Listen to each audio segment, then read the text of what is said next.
ওনার বক্তব্যে একটি বর্ণবাদী আচরণ মাননীয় স্পিকার বহিঃপ্রকাশ পেয়েছে ওনার বক্তব্যের মাধ্যম দিয়ে। বিরোধী দলের মহিলা এমপিদের, আমাদের নারী সংসদ সদস্যদের তাদের পোশাক নিয়ে যে ধরনের কথা বললেন, তাদের ধর্মীয় স্বাধীনতাকে হরণ করার সম্পর্কিত যে ধরনের বক্তব্য দিলেন, এটাও মাননীয় স্পিকার আমরা মনে করি একটা অমার্জনীয় অপরাধ ছিল।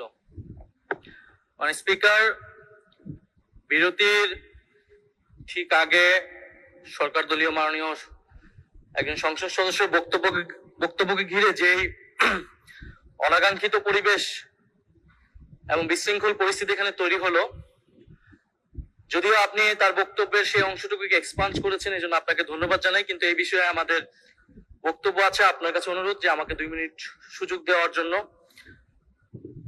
মাননীয় সংসদ সদস্য উনি বিভিন্ন সময় বক্তব্য দেন, আমরা মনোযোগ দিয়ে ওনার কথা শুনি।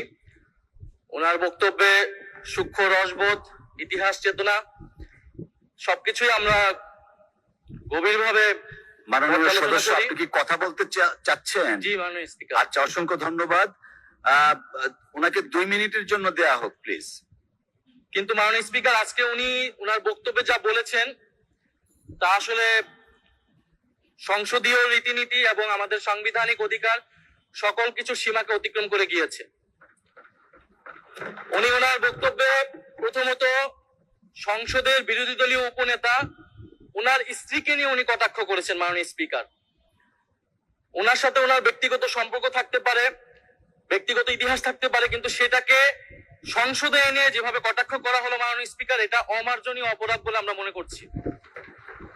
দ্বিতীয়ত, উনি বিরোধী দলের মহিলা এমপিদের, আমাদের নারী সংসদ সদস্যদের তাদের পোশাক নিয়ে যে ধরনের কথা বললেন, তাদের ধর্মীয় স্বাধীনতাকে হরণ করার সম্পর্কিত যে ধরনের বক্তব্য দিলেন, এটাও মাননীয় স্পিকার আমরা মনে করি একটা অমার্জনীয় অপরাধ। প্রত্যেকটা ব্যক্তির গণতান্ত্রিক রাষ্ট্রে তার ধর্মীয় স্বাধীনতা রয়েছে, পোশাকের স্বাধীনতা রয়েছে। উনি একজন সংসদ সদস্য হিসেবে সেই স্বাধীনতাকে লঙ্ঘন করে এই ধরনের হীন বক্তব্য দিয়েছেন, উনার হীন মানসিকতার পরিচয় পেয়েছে, এবং আমরা মনে করি উনি উনার বক্তব্যে একটি বর্ণবাদী আচরণ মাননীয় স্পিকার বহিঃপ্রকাশ পেয়েছে উনার বক্তব্যের মাধ্যম দিয়ে।